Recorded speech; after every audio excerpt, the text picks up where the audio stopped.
صلى على النبي. فيلمنا بيبدأ جوه فندق فونتين في نيويورك اللي بتملكه الفرنسية فونتين، ولكن فونتين ست بتحب تدلع نفسها على الآخر، فمش بيكون لها علاقة بإدارة الفندق خالص، وبتكون سايبة الإدارة وتشغيل الفندق كله لجورجيا. وجورجيا دي بتكون مديرة الفندق واللي بتبذل كل طاقتها في إدارته، لدرجة إن هي بتساعد زمايلها في الشغل عشان تحسسهم إن هي فرد منهم. وجورجيا كمان بيكون عندها طموح إن هي تشارك فونتين في الفندق، ولكن تشاركها في الإدارة بس لأن هي ما معهاش فلوس، وحلمها تبقى صاحبة فندق هي كمان. وبيكون الوقت ده قبل الاحتفال بالكريسماس ب5 أيام، والفندق بيكون في حالة طوارئ علشان بيستعدوا وبيجهزوا الحفلة اللي هيعملوها في الفندق للنزلاء والزوار. وبتبدأ جورجيا يومها في الشغل، وبتحجز للنزلاء الجداد اللي بيوصلوا للفندق، ومنهم بيكون واحد اسمه براستو والكلب بتاعه، وكان دايما بيهرب منه وبيفضل يدور عليه. وبتكون جورجيا ظابطه منبه علشان تتصل على فونتين الساعة 12 الظهر عن طريق تطبيق زوم علشان تعرض عليها فكرة إن هي تشاركها في الفندق.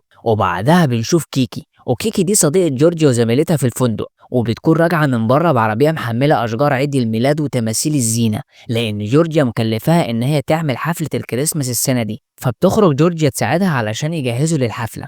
وبنروح بعدها المطبخ الفندق، وبنشوف لوج، ولوج ده بيشتغل شيف في مطعم الفندق، وبيكون بيحضر سندوتش مخصوص عامله بمزاجه علشان يديه لجورجيا، لان هو معجب بجورجيا وبيحبها جدا، لانه مش قادر يصارحها علشان حاسس ان هو اقل منها، لان هو شيف في المطبخ وهي مديرة الفندق كله. وبيكون معاه الشيف المساعد فيكتور، وفيكتور ده بيكون صاحب لوج، وبينصح فيكتور لوج بانه يصارح جورجيا بحب ليها طالما بيحبها جدا، وكل يوم بيحضر لها اكل مخصوص وفاخر. لكن لوج بيقول له ان هم اصدقاء مش اكتر. وبعدها لوج بيروح يدي السندوتش لجورجيا، وبتكون مكسوفة منه لأنه بيعمل لها كل يوم ليها أكل مخصوص، فبيقول لها إن هو بيحب يعمل كده، وإن هو لما بيعمل لها الأكل بنفسه بيكون أمر مهم بالنسبة له. فبتقعد جورجيا علشان تاكل السندوتش، وبتكون مستغربة بإن لوك بيحب شغله جدا ومتمسك بيه رغم إن هو ماهر جدا ويستحق يروح فندق أكبر من ده، ولكن هي عكسه تماما، لأن هي طموحة جدا ونفسها تبقى شريكة في الفندق ده، يا إما يبقى عندها فندق بتاعها. لكن لوك بيكون عنده إحساس بالرضا عن المكان اللي بيشتغل فيه، وهو بيقول لها بإن معرفة الناس بتبقى أهم من الماديات بكتير، وبيفضل يلمح لها شوية بإن هو بيحبها ولكن ما بتفهمش. وبسبب إن جورجيا مشغولة بترتيبات حفلة الكريسماس بتقوم وبتسيبه، وبتسيب السندوتش وبتروح تتابع الشغل.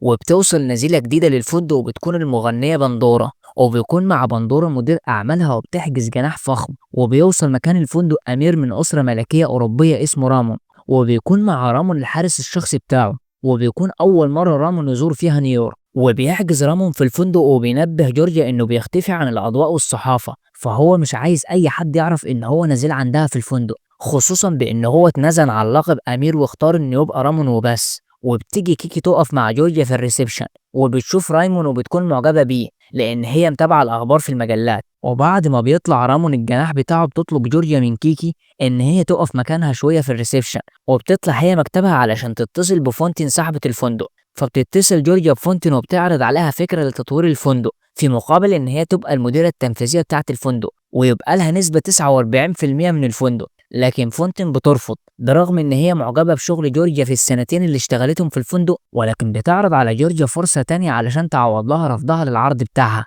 وهي انها ممكن تشاركها بالنص في فندق جديد. وبتكون عارفة بان جورجيا مش معاها فلوس، لكن بتكون متأكدة ان هي هتعرف تتصرف وتجيبهم، لان شايفة ان هي عندها طموح، ولما بتصمم على حاجة بتعملها. فبتعجب جورجيا بالفكرة، ولكن ما بتكونش عارفة هتجيب الفلوس منين. وبتقعد مع نفسها وبتبدأ تفكر، وبتلاقي في الوقت ده لوك جاي عليها، وبيكون معاه مشروبين وبيديها واحد منهم، لان هو كان عارف ان هي قاعده لوحدها دلوقتي. وبيقول لها ان هو عارف انها بتقعد هنا لما بتحب تفكر في حاجه مهمه، ولكنها مش بتقدر تحكي له تفاصيل عن اللي بتفكر فيه.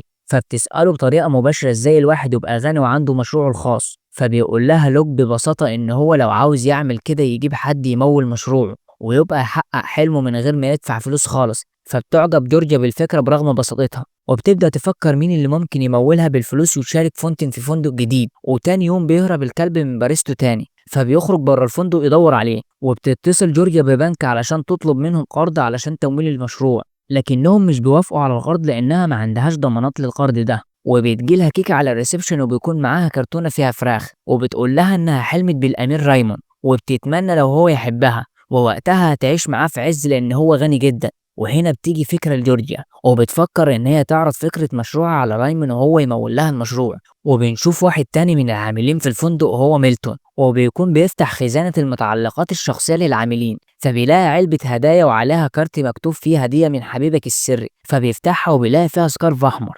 وبيفتكر وقتها ميلتون بإن في واحدة شغالة معاهم اسمها فلور هي اللي جايبه له الهدية دي، لأن هي معجبة جدا خصوصا بإنهم كبار في السن زي بعض. فبيلبس السكارف وبيفرح، وبعدها بيخرج رايمون من باب الفندق ومعاه الحارس بتاعه، فبيلاقي مصورين وصحفيين كتير، فبيتخنق وبيدخل تاني، وبيكون مش عارف يحس بالخصوصية لأن هو مش عايز الصحفيين يقابلوه. فجورجيا بتخرجه من باب خلفي للفندق، فبيلمح لها رايمون إنه محتاجها معاه كمرافق عشان تعرفه على مدينة نيويورك. فبتوافق جورجيا لأنها بتكون متحمسة في حوار المشروع بتاع الفندق، وبتطلب جورجيا من كيكي إن هي تاخد مكانها كموديل للفندق لحد ما هي ترجع من بره. ومش بتبقى عايزة تقول لها هي ناوية تسيب الفندق ليه، لأن كيكي مش زميلتها وبس، دي بتكون صديقتها المقربة. فبتقول لها بإن هي خارجة في مشوار وراجعة. وبنروح بعد كده للمغنية بندورة في الجناح بتاعها ومعاها مدير أعمالها، وبيسمعوا خبر في الراديو بيقول بإن مستوى بندورة الفني في النازل، وبتكون متضايقة وعايزة ترجع تاني للغنى بقوة. فبيقترح عليها مدير أعمالها إن هي تعاشر الناس البسطاء وتختلط بيهم،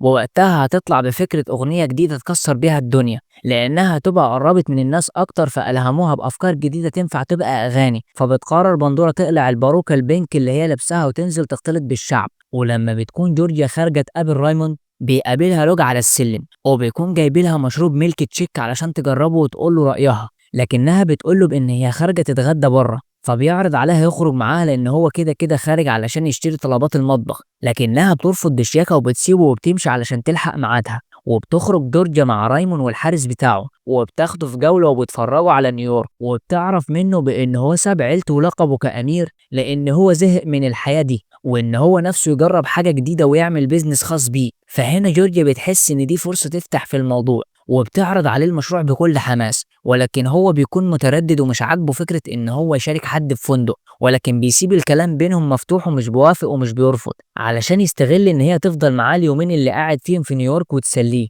وبتكون جورجيا من جواها مصممة تاخد فرصة تانية وتحاول تقنعه. وفي الوقت ده بتنزل بندورة للريسبشن بتاع الفندق، ومش بتعرفها كيكي لأن هي قلعت الباروكة، وبتفتكرها واحدة من اللي هيغنوا في حفلة الكريسماس. فبندورة بيعجبها فكرة إن كيكي افتكرتها بنت بسيطة، وبتكمل على إن هي بنت بسيطة، فبتاخدها كيكي معاها للسوق علشان يشتروا طلبات للحفلة. وقبل ما كيكي تسيب الفندق وتخرج بتدي إدارة الفندق لميلتون في غيابها. فلما بيجوا يخرجوا من باب الفندق بيلاقوا الصحفيين والمصورين واقفين لهم بره، لكنهم مش بيكونوا عارفين إن دي بندورة لأنها من غير الباروكة، وكأنها كانت لابسة قناع مش باروكة. فبتتبسط بندورة علشان هما ما بيعرفوهاش، وبتروح السوق مع كيكي، وبيكون في شخص زميلهم عامل نفسه بابا نويل، وواقف طول الوقت قدام الفندق وبيدي هدايا للضيوف وبيلم تبرعات. ومحدش من الفندق بيكون عارف مين ده بسبب تنكره، ولكن بيكونوا سايبينه يشتغل عادي. وفي الوقت ده بتاخد جورجيا الأمير والحارس بتاعه لصالة التزلج على الجليد، وبتعرض عليه هناك مشروعها بشكل مفصل، لكنه برضه مش بيكون مقتنع قوي، وبيستغل ان هي عاوزه منه حاجات وبيطلب منها يتعشوا الليله سوا. فبتوافق جورجيا فبيبوس ايدها. فلوك بيكون راجع للفندق بعد ما اشترى طلباته وبيشوفهم وبيزعل، وبتروح جورجيا للمطبخ للوج وبتطلب منه يجهز لها عشاء فاخر، وحاول يعمل اكل حلو يشرفها الليله لان هي عزم الامير على العشاء. فبيوافق رغم ان هي مش بتقول له تفاصيل. ووقت العشاء بتكون جورجيا لابسه فستان فخم، وبتطلع فوق الرف هي ورايمون، وبيقعدوا على ترابيزه العشاء، ولوك بيكون مجهز لها عشاء فاخر علشان يشرفها بيه. لكنه لما بيكتشف بان الامير ده هو الشخص اللي شافه بيبوس ايدها بيغير منه العشاء، وبيجيب لهم بيتزا بشكل جبن. جورجيا بتتضايق منه وبتلوم ازاي يعمل كده، لكن بيتفاجئوا هما الاتنين ببرود رايموند، وبيقول لهم رايموند ان البيتزا حلوه جدا، وان كانت وحشاه البيتزا لان هي كانت ممنوعه في القصر بتاعهم. وبيكون رايموند حس ان لوك بيحب جورجيا فبيبقى عايز يغيظه، ولكن لما بيسأل جورجيا بعدها هي بتحب لوك فبتقول له انهم مجرد اصدقاء. فبيقرر رايموند ان هو يمول لها المشروع. فبتفرح جورجيا، وعلى طول تاني يوم بتتصل جورجيا بفونتن وقالت لها الخبر المفرح ده. فبتفرح فونتن لان هي هتشارك امير مره واحده في فندق جديد، وبتقول لجورجيا تدور على فندق حلو علشان يشتروه. وبنروح بعد كده المطبخ للوكو فيكتور، وبيحس فيكتور بلوكو معاناته ان هو مش قادر يعبر لجورجيا عن حبه، فبينصحه يديها السندوتش الكبير ده ويقول لها مره واحده بدون تردد ان هو بيحبها، وكده يبقى ريح نفسه حتى لو رفضت. وبيقتنع لوك بفكرته وبيروح يدي السندوتش لجورجيا، لكنه مش بيلحق يقول لها حاجه ولا حتى بيلحق يديها السندوتش، لان رايموند بيدخل عليهم وبياخد جورجيا علشان يتغدوا بره. فبيصعب لوك على فلو وبيطبطب عليه وبيديها السندوتش وهو زعلان. وبيكتشف ميلتون ان السكارف الاحمر ده ما كانش ليه، لان هو بيطلع هديه كانت انا جايباها لفيكتور بمناسبه الكريسماس، وبتكون انا متضايقه بان هي قالت لميلتون الحقيقه، فبيقلع لها السكارف وهو محرج لان افتكر فلو هي اللي جايبه له الهديه دي، وبتكون فلو قاعده سامعاهم فبتزعل على احراج ميلتون، وبتحس بان هو بيحبها وهي كمان بتحبه جدا، ولكن هي برضه مش بتبقى قادره تصارحه بحبها.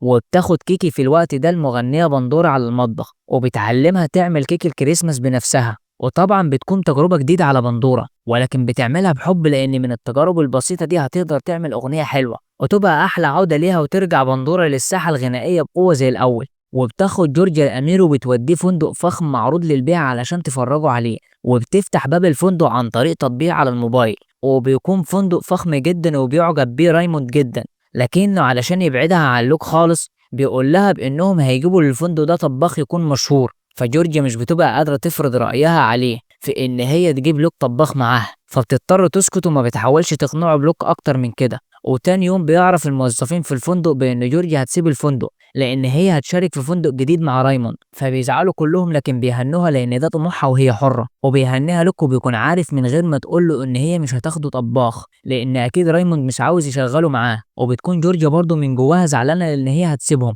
لأن كلهم عشرة مع بعض، وبتجيب فلوس كارف هدية لميلتون وبيفرح بيه رغم ان هو لونه اخضر. وبتروح جورجيا جوه الفندق الجديد وبتتصل بفونتينا علشان تفرجها على الفندق من جوه، لكن تليفونها بيقطع شحن ومش بيكون معاها شاحن، وبتتحبس جوه الفندق ومش بتعرف تخرج لان الباب مش بيفتح الا بتطبيق الموبايل، وطبعا لما بتنادي على الناس في الشارع محدش بيسمعها لان جدران الفندق عازلة للصوت. وبتفضل جورجيا محبوسة وبيدخل عليها الليل، وبتكون دي ليلة حفلة الكريسماس، لكن كل اللي كانوا هيجوا يقدموا استعراضات ويغنوا شوية منهم لغوا الاتفاق مع الفندق والباقيين عطلانين في المواصلات. وبتبقى كيكي محتارة تعمل ايه، فبتجيب بابا نويل يعمل لها اي عرض وخلاص، وبيكون كل اللي شغالين في الفندق قلقانين على جورجيا لانهم بيكلموها على الموبايل بتاعها والموبايل مقفول، والمفروض تكون موجودة علشان دي حفلة الكريسماس، لكن الوحيد اللي بيقدر يخمن مكان جورجيا في الوقت ده هو رايموند، وبيقول للحارس بتاعه يروح لها الفندق الجديد، فبيروح لها الحارس وبيلاقيها محبوسة فبيكسر الباب وبيخرجها، وبياخدها الحارس على طول على الفندق علشان تحضر حفلة الكريسماس. وبيلاقي باريستو أخيرا الكلب بتاعه